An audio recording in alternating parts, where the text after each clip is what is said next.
Sometimes being sillier doesn't always make things better, Bay.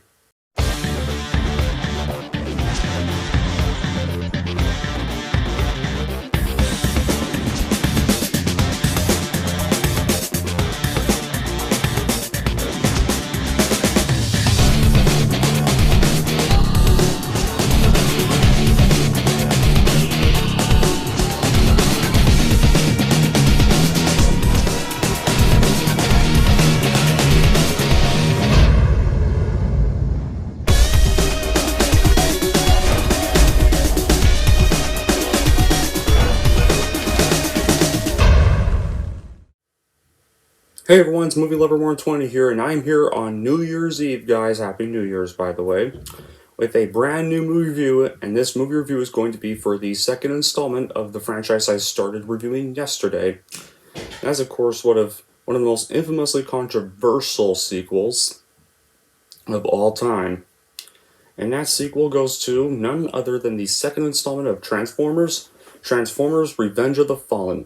Now, if you're wondering, you're probably sitting there going, oh, I can't wait for Movie Lover 120 to give this the absolute horseshit ranking. I can't wait for him to stomp on this piece of shit to pieces. Well, I do hate this sequel, but you might be kind of disappointed with this review if you're going to be expecting that, because this is definitely a really bad movie, but I don't think it's worthy of the absolute horseshit ranking, just a little heads up. And, especially considering this was written during the whole writer's strike around 2008. Around that time, so yeah. Maybe releasing this 2 years after the first one was not a good idea. Maybe 2010 would have been a better time. Would have been a better time to release this sequel. Like 3 years after, give it a little more developments. Like, make the gap a little bit longer. No? Like, maybe 3 or 4 years would have been a better gap. But anyway, what's this movie about? 2 years after the Decepticons' attack on Earth, Sam Witwicky is going to college, while the Autobots have teamed up with the secret military organization, NEST. When Megatronus Prime, aka the Fallen, the first Decepticon, makes himself known, Sam and his girlfriend Mikaela Banes team up with the Autobots to figure out a way to defeat Megatronus once and for all. So, let's recap this. When I saw the first one, I loved it, and I was told they were going to make a second one. I could not wait, and neither could anybody else again. Like last time, almost everybody was hyped for this sequel. This was probably one of the most hyped sequels of summer 2009, and everybody could not wait for it. The teasers even made the film look more intense and even a little more darker. Well, it's not really darker, I will say that. So unlike the first one, which I didn't see till DVD, I actually went and I saw this one in theaters with my dad when I was 10 years old. And at the time, I did like it. I thought it was an okay film, just not as good as the first one, obviously. Everybody else who did like the series and first one, however, ones I know, did not at all. Almost everybody hated the hell out of this movie, and I thought it was one of the worst films I ever saw in 2009, and just one of the worst sequels in action movies, or just movies in general. Then the more and more I thought of it as I got older, I realized I was kind of a fool to think this was a badass sequel, and I must have maybe just drank too much Kool-Aid or pop at the time. So yeah, rewatching it later, I did not like it, although I think it's just more of a bad sequel than an outright atrocity as some make it out to be. And here's why. So of course the bad qualities as to why this is definitely a really bad sequel to the awesome badass first one. Because despite being a Transformers movie, most of the screen time goes to the humans even more than the first one did. While most of the Transformers' screen time is given to Bumblebee, the obnoxious twins, Skids and Mudflap, I'm going to get to later, this caused the other Transformers to not be explored or even have any time to get fleshed out. Megatronus Prime is the primary villain in this movie, but he never gets any time to be given motive or any character traits. There's a bunch of Constructicons, and the movie never gives you time to know who is who. Sideways and the Constructicons were even teased about having significant roles, but they were entirely just in the background. They barely impact the story. And then Jetfire, a former Decepticon, never even stands out as his own character in the film. He merely serves us as power for Optimus Prime in the final battle. And Grindor is just his bootlegged version and a significant step back from Blackout. He's a pointless Decepticon to have, so much to the point that he was just never seen again after this film, and there's even so many multiple plot holes in this sequel, like, for example, there's a piece of the Allspark that was used to bring Megatron back to life, but when Optimus is temporarily killed, the part of the Allspark in Mikhail's possession is not used to bring him back to life the whole time. Like, you could have used that, stupid idiots. Could have used that. He could have brought Optimus Prime back to life in no time as soon as the Decepticons left the scene. You could have just did that. Would have saved us from over 2 hours of no Optimus. And Megatron survived by adding the Allspark in his chest, when it's the same thing that killed him in the first place. So that also makes no sense, and here's another major one. At the beginning of the movie, Sam starts to have visions and lose his mind after touching a small piece of the Allspark, but by the end of the first movie, he runs holding the entire cube. Why didn't anything happen to him there or after that? Would have been a better, setup to sequels at least. In the confusing way that the Constructicons are incorporated. One of them is killed at the start, then Devastator forms a set of 9 of them, even though it's only supposed to be 7, but then 4 more are seen fighting the humans in the desert. About the only way this makes sense is there's more than one set of Constructicons. Bizarre geographical errors, such as in the Pentagon of Washington, D.C., which is actually in Arlington, Virginia, the back door of the Smithsonian National Air and Space Museum's annex in Washington Dulles International Airport of Virginia, leading to the 309th Aerospace Maintenance and Regeneration Group, an aircraft graveyard in Tucson, Arizona, or forgetting that Egypt and Jordan don't share a border. And this, the first one was more of a studio-directed movie. This one is a 100% Michael Bay-involved movie. And you want to know why? Because there is juvenile, gross humor, R-rated humor, by the way, guys, and some awkward moments, such as, Devastator having wrecking balls dangling between his legs, referred to as the enemy's ball sack, in some of this dialogue, or, oh no, I'm near the enemy's scrotum. Oh my god, just in case anyone thought that was accidental, that's not. That is just so stupid and gross. Another even gross one was, you got Sam's pet dog Mojo humping Frankie, Sam's other dog, and then and Jetfire debuts, Jetfire basically farts a parachute out of his butt. And yep, this is pretty much Michael Bay, 100% Michael Bay involved. Because they pretty much gave Michael Bay creative control with this sequel, because he needed to.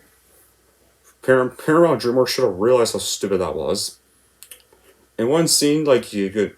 And another common trait with Michael Bay movies, he always seems to have this thing of sexualizing teenage girls. Because in one scene, you can actually see Alice, the Decepticon disguised chick, panties, which is just creepy, especially since this fake girl's college aged. And there's even a scene where Seymour Simmons gets his pants ripped off for no reason at all, revealing his underwear too. And I also hate that gross scene where Alice has that Decepticon worm thing as her tongue and throws Sam around. And yeah, most of the humor is just gross in this movie. I'm surprised this movie's even rated PG-13. There are so many R-rated jokes in this movie, and I'm surprised I never even got any of the R-rated jokes. At all. Thank God I didn't understand any of the jokes when I first saw this.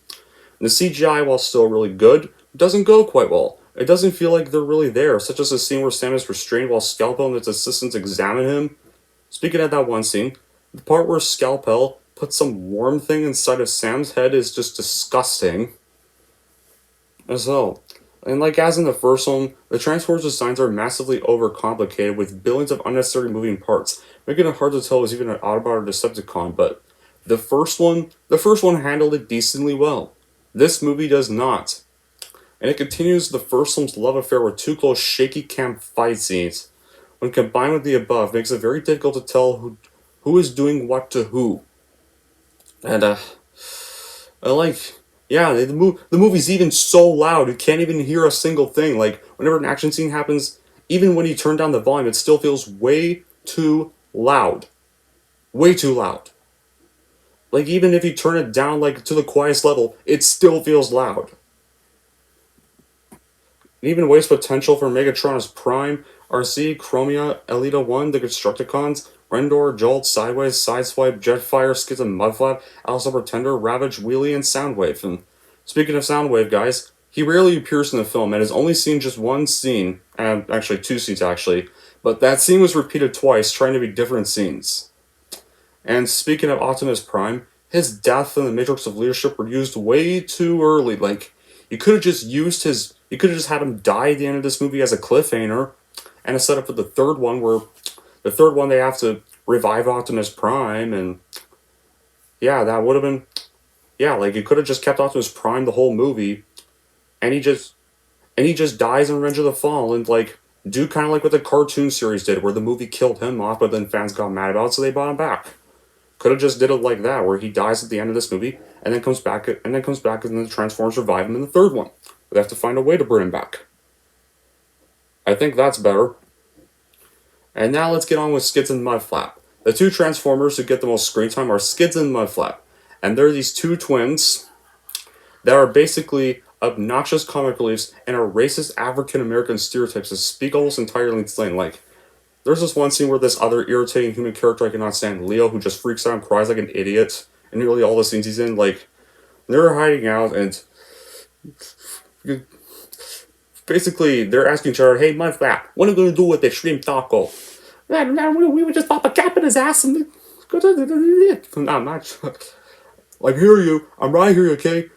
Nobody's popping any caps in any asses, okay? I have a hell of a day. Why don't you get a haircut with your bitch ass? Go on to your boyfriend. Like, oh my god, this racist, immature, annoying crap. Like, come on, Michael Bay. You had a good first film and you really gotta do your old bad boy shenanigans with this. Like, Transformers is supposed to be a kid's franchise. This does not feel like anything like a PG-13 film at all. The acting and performances from the human characters are even a significant step back from the first one, especially from Shia LaBeouf, who just screams most of his lines. Like, this was the beginning age where Sam became one of the most unlikable characters in any movie series ever. Like, he worked with the first one. Why did we need him again? His story, him and Michaela's story both ended at the end of the first one. We didn't need to see them a second time. It could have picked somebody else, like, maybe like have that whole SWAT team be the new main characters, or even have Seymour Simmons kind of be the new main character of this. Like, someone that actually is a little more entertaining to watch. Hell, they really should have just brought back Anthony Anderson. He would have been a better main lead, because he was actually so funny in the first one. Which, but that is a shame, and the poorly developed characters from the first film, such as the Witwickies, Sam's parents, aren't given any worthwhile character development. And speaking of Sam's parents, his parents are even more annoying in this film than they were in the first one. And they get a little bit even more screen time in this sequel as well. And and they blatantly reuse stock footage from the previous film in certain places, like, and Starscream. Remember when Starscream was awesome in the first one? Now he's just this punching bag similar to other counterparts of him again. Now he's a straight up pussy all over again. And there are even pointless subplots that go nowhere and aren't even mentioned again, other than to pad out the movie's runtime. Yeah, those are all the bad qualities with this bad, horrible sequel. However, the reason why to me it's not the worst Transformers movie as most people make it out to be are for some good qualities. I guess it kind of has the good qualities, and the action scenes such as the forest fight are still good despite the shaky cam. The CGI for the Transformers is still amazing, like Devastator's model reportedly fried an animator's PC. And Jetfire's line about his ancestors is pretty funny, particularly when he mentions that his first ancestor was the first wheel ever invented and that he could never transform. And despite being reduced to a secondary role, Megatron's still a great villain, especially with a good voice acting performance from Hugo Weaving still. Some great voice acting for the Transformers themselves, specifically from Peter Cullen's Optimus Prime, even though Optimus Prime is barely in this movie at all. Thanks to the voice actors reprising their roles, and while Skids and Mudflap are annoying, thankfully on the bright side, this is the only movie where we ever see them, because they're never seen again afterward, because in a novel version of Dark of the Moon, in the movie novelization of the third one, they got killed by Son-in-Law Prime. Some great soundtrack composed by Steve Jablonsky, like from the first film, especially the credits on New Divide by Linkin Park, rest in peace again. And Revenge of the Fallen's soundtrack is better than the first films, and Shia's facial expressions can be somewhat unintentionally hilarious, and Sam Witwicky's near death was actually kind of an awesome and satisfying scene. I mean, and maybe Sam meeting the Primes was cool despite being out of place, but unfortunately, Sam Witwicky gets revived. Because then again, he's in the third one, but dang, I was kind of satisfied there for a moment. Because, guys, I don't like Sam Witwicky. I think he's probably the most annoying Transformers character out there. He worked in the first film, but he is irritating to sit through in the sequels. The battle in Egypt at the end was awesome. Ratchet and Ironhide, despite not having enough screen time, are still great characters, and it introduced Sideswipe, who became a fan favorite. So yeah, and another bad quality I forgot to mention. The final battle with the Fallen. When Optimus gets revived, he immediately powers up, even though he's been dead for like a few days or a week, however long the movie takes place. He pretty much has this 20 or 30-second fight with the Fallen. He then just goes boom, boom, boom, boom, boom, smashes him to pieces, then tears that out, and then he's just dead. So yeah, that's pretty much one of the laziest final battles I've ever seen in any action movie, because shouldn't the Fallen be this really tougher villain? Shouldn't he be like a little bit more stronger because he's the first Decepticon, not some big wimp who could get his ass beat easily in just 20 seconds the whole time? But yeah, other than that, there are a few minor good qualities I have of this film, but despite those, this is a really bad sequel to the awesome 2007 film, and if you are a fan of the first film, or the cartoons and still have not seen it, although you probably have seen this by this rate, but if you have not, my suggestion is you skip this and go straight to Dark of the Moon, because there is no reason to watch this second installment whatsoever, and here's how I am going to rank it. I am going to give Transformers Revenge of the Fallen a 5 out of 10. There we go. That's 2 down and 4 more of these things to go through. But yeah, before I end this video, I hope you all have a good New Year's Eve and New Year's Day, and I want to know what your favorite highlights of 2021 were. To me personally, 2021 was actually kind of a better year, and despite this whole Omicron crap I don't want to mention, because it's not that kind of channel, I still kind of maybe have hope for 2022. That's what I'm going to say. It's my outlook anyways. But with that being said, until then, that will be it for this video. Thank you all for watching. And if you like this and want to see more, and don't forget to like and subscribe to Movie Lover 120. And Happy New Year's, guys.